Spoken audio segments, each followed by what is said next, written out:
भाई कहीं ना कहीं तो भ्रष्टाचार हुआ है, मिलावट हुई है। और पुल बिहार में ही क्यों टूटते हमको नहीं समझ में आता भैया। जिस तरीके से यहाँ पे निर्माण कार्यों में मिलावट की जाती है, गुणवत्ता के साथ खिलवाड़ किया जाता है। बिहार इन शॉर्ट देख रहे हैं आप, मैं हूं आपके साथ मिराज मलिक। अभी हम मौजूद हैं पटना एयरपोर्ट पे। चिराग पासवान पटना एयरपोर्ट पे आ चुके हैं, थोड़ी ही देर में अपने आवास पे पहुंच जाएंगे मजदूर दिवस मनाने के लिए। हमने चिराग पासवान से जब बातें की पुल निर्माण को लेकर और भी बहुत सारी बातें की, तो आप सुनिए पहले चिराग पासवान ने क्या कहा। स्टार्ट, सेकंड टेक ले रहा है कि बताएं, जवाब दें। राज्य सरकार, मुख्यमंत्री जी ज़ीरो टॉलरेंस भ्रष्टाचार के खिलाफ। अगर ये तमाम पुल टूटना भ्रष्टाचार के मापदंड नहीं है तो और क्या है भाई। कहीं ना कहीं तो भ्रष्टाचार हुआ है, मिलावट हुई है। और पुल बिहार में ही क्यों टूटते हमको नहीं समझ में आता भैया। जिस तरीके से यहाँ पे निर्माण कार्यों में मिलावट की जाती है, गुणवत्ता के साथ खिलवाड़ किया जाता है। और सबसे बड़े अफसोस की बात कार्रवाई का नहीं होना। पिछले जितने ऐसे हादसे हुए हैं, अगर उस पर कार्रवाई हुई होती, दोषियों को कड़ी सज़ा दी गई होती, नए मापदंड तय किए गए होते, निरीक्षण निरंतरता में हुआ होता, तो ये घटना आज नहीं घटती।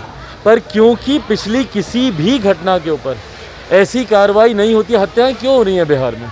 हत्या भी तो इसीलिए होती है, क्यों? क्योंकि किसी अपराधी को वो कड़ी सज़ा नहीं मिलती, वो प्रेसिडेंट सेट नहीं किया जाता कि भविष्य में अपराध करने से पहले अपराधी डरे।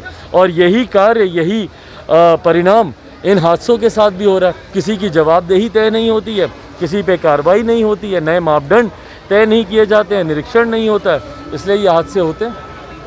देखा जाए तो पूर्णिया में मुख्यमंत्री नीतीश कुमार के कब्जे से सुरक्षा व्यवस्था पर सवाल उठ रहा है। एक अज्ञात व्यक्ति पकड़ाया है जिसके पास 2 पिस्टल भी बरामद हुए, लेकिन अभी तक पता नहीं चला है वो व्यक्ति कौन है, क्या कहेंगे? भाई देखिए, मैंने बार बार इस बात को कहा है कि मुख्यमंत्री जी की सुरक्षा सबसे बड़ी प्राथमिकता। भाई प्रदेश के सबसे महत्वपूर्ण व्यक्ति प्रदेश के मुखिया हैं, वो साथ ही साथ हमारे प्रदेश के गृह मंत्री भी हैं। बार बार एक के बाद एक ऐसी घटनाओं का होना, एक शख्स उनके इतने करीब पहुंच जाता है कि जाकर उनकी पीठ पे मुक्का मार देता है।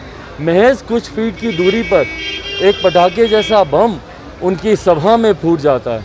और आज इस तरीके से एक संदिग्ध व्यक्ति हथियार के साथ चला गया।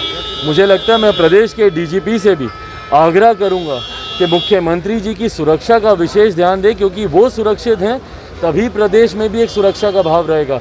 इस तरीके की घटनाएं बिहार में बढ़ रहे अपराध को और ज़्यादा बढ़ावा देती हैं और लोगों में असुरक्षा का भाव और बढ़ता है। जब लोग देखते हैं कि भैया मेरा मुख्यमंत्री सुरक्षित नहीं है, जो मेरे प्रदेश के गृह मंत्री भी हैं, अगर वही सुरक्षित नहीं है तो हम लोग कैसे सुरक्षित रहेंगे?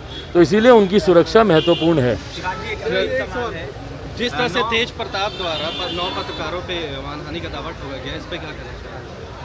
देखिए, ये मुझे लगता है उनकी तरफ से लिया गया व्यक्तिगत फैसला है। क्यों लिया, नहीं लिया, मैं पत्रकारिता पे इस तरीके से प्रहार किया जाए, मैं उसका समर्थक कभी भी नहीं रहा हूँ। पत्रकार स्वतंत्रता है भाई, लोकतंत्र का चौथा स्तंभ है पत्रकारिता और पत्रकार। उनके पास पूरी आज़ादी है अपनी बातों को रखने की, उनके पास पूरी। अगर किसी को ऐसा लग रहा है कि भैया उनके मान सम्मान को अगर ठेस पहुंच रही है, तो संभवतः इस वजह से उन्होंने कार्रवाई की होगी। पर सांच को आँच नहीं वाली बात है भाई। अगर कोई सही है, सच्चा है, तो मुझे नहीं लगता कि इन बातों से किसी को भी डरने, भयभीत होने की ज़रूरत है।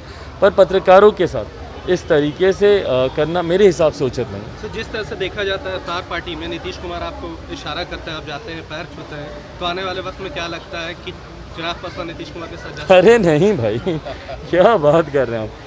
देखिए, मैंने हमेशा इस बात को कहा है कि आपके व्यक्तिगत संबंध और राजनीतिक संबंध, ये दोनों अलग रखे जाने चाहिए और व्यक्तिगत संबंधों को हमेशा राजनीतिक संबंधों से ऊपर रखना चाहिए।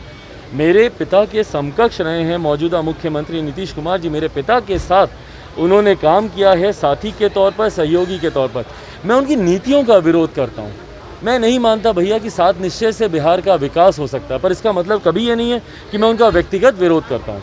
मेरे लिए वो उम्र में, रुतबे में, तजुर्बे में सम्मानित हैं, बड़े हैं मुझसे, और ये सम्मान, जिस सम्मान के वो हकदार हैं, वो मैंने उनको हमेशा दिया है, भविष्य में भी देता रहूँगा। क्या लगता है भविष्य में साथ भी हो सकते हैं क्या? नहीं भाई, क्या बात कर रहे हैं। तो आपने जैसा सुना, चिराग पासवान का साफ तौर पे कहना था जब हमने उनसे बातें की कि जिस तरह से दावत इफ्तार में देखा जा रहा है कि वो लगातार नीतीश कुमार के पैर छू रहे हैं, तो क्या वो आगे आने वाले वक्त में जो है एनडीए के साथ जा सकते हैं। तो चिराग पासवान ने साफ तौर पे मना कर दिया और उनका साफ तौर पे यही कहना था कि इज्जत अपनी जगह है और पार्टी में जाने की बात अपनी जगह है। इसी तरह की तमाम बड़ी खबरों के साथ हमारे साथ जुड़े रहें। तब तक के लिए आपका बहुत बहुत धन्यवाद।